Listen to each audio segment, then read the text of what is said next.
Welcome to this explainer. Today, we are unpacking a truly terrifying narrative that kicks off looking like a slightly goofy, light-hearted reality TV parody, but trust me, it rapidly spirals into a completely inescapable psychological nightmare. We are zeroing in on a show called India's Got Latent, and specifically a contestant whose psychic reveal completely obliterates the line between cheap entertainment and pure, unadulterated horror. So, what happens when a reality TV stunt uncovers a deadly childhood secret? That's the core question we're tackling today. We're going to see how an ordinary audition utterly shatters a man's reality by forcing him to dig up some deeply buried guilt. It is honestly a masterclass in building psychological tension. The setup here is brilliant because it deliberately sets a trap for us. You've got the judges sitting there, completely bored, cracking terrible jokes about needing new pants and divorcing ghost wives, right? They're totally expecting some random psycho to walk out. But contrast that with the terrifying reality. This contestant, Prisha, she is a genuine psychic who can literally summon vengeful spirits. It completely lowers our guard. Let's take a closer look at the architect of this whole nightmare, Prisha. She walks out looking like an ordinary girl, but she's got this strange, deeply unsettling smile. She completely ignores the judges and their lame mockery, calmly introduces herself as someone who speaks with spirits, and without missing a single beat, asks for an audience volunteer. She is in total control from the second she steps on that stage. Watch how fast things escalate. A guy named Sudeep volunteers, mostly just hoping to impress his girlfriend Rita, but the red flags start flying immediately. Step 1. Prisha has guards physically bind Sudeep to a chair with rope. I mean, that's a pretty extreme measure for a simple magic trick, right? Then, step 3, she tells him to close his eyes and reach out his hands. The trap is officially set. Under Prisha's hypnotic instruction, she asks Sudeep who he sees.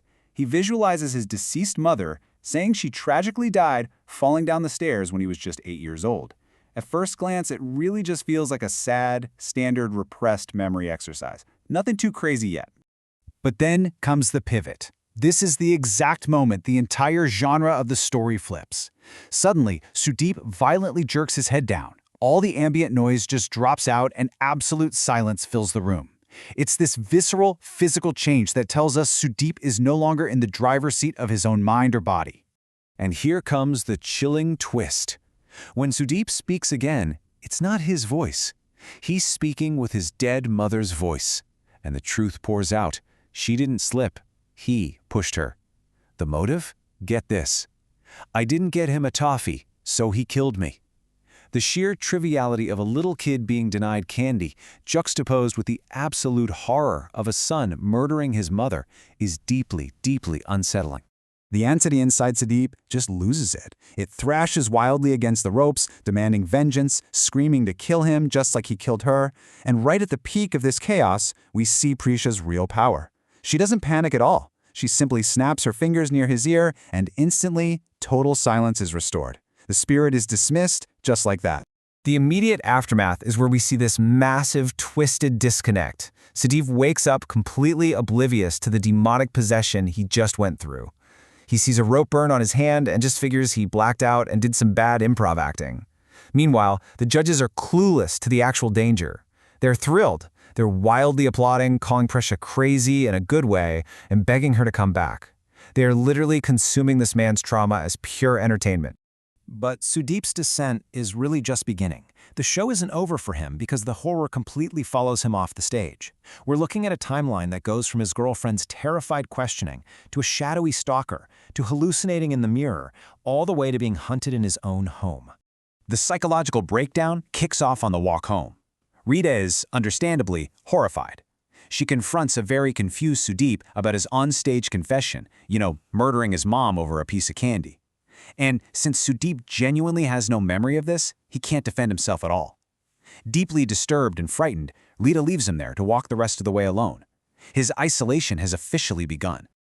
Walking alone in the dark, the paranoia really sets in. Sudeep spots this figure lingering in the distance, but it's just a shadow. It's completely unresponsive, totally unmoving. It doesn't react like a normal person would. That eerie, static presence completely shatters whatever nerves he has left, prompting him to flee toward his apartment in an absolute panic.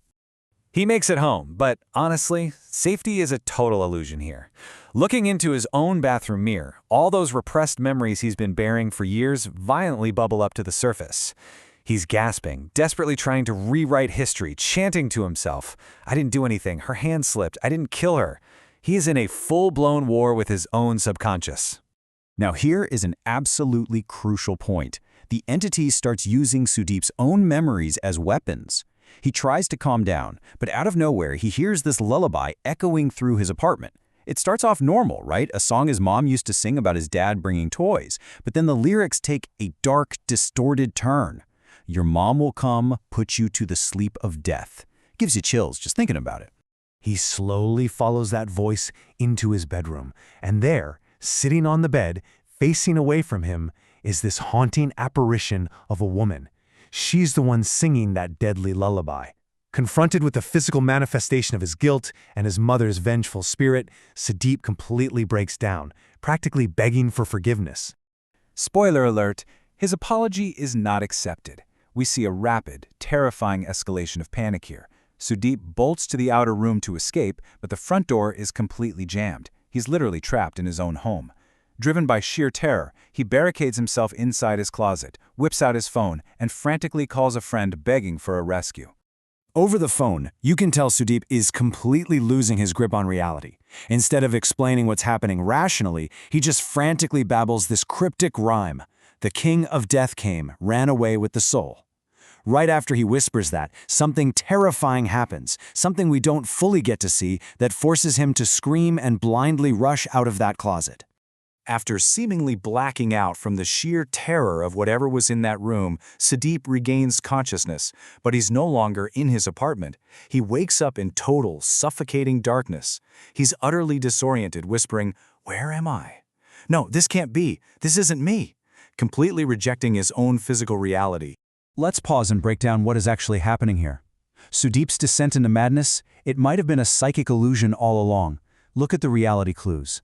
The rope burn remained on his hand, which implies he never actually left the chair. So leaving the stage, walking with Rita, the mirror, the ghost lullaby, all horrific hallucinations orchestrated by Prisha, happening entirely inside his mind while he sat right there on the stage.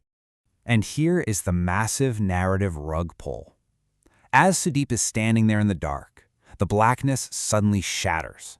The blinding, familiar stage lights of the reality show India's Got Leighton blast right back on. He hasn't run home. He hasn't lived through the night. But reality has completely folded in on itself. As his eyes adjust to the glaring stage lights, Sudeep realizes something truly horrifying. He isn't the one in the chair anymore.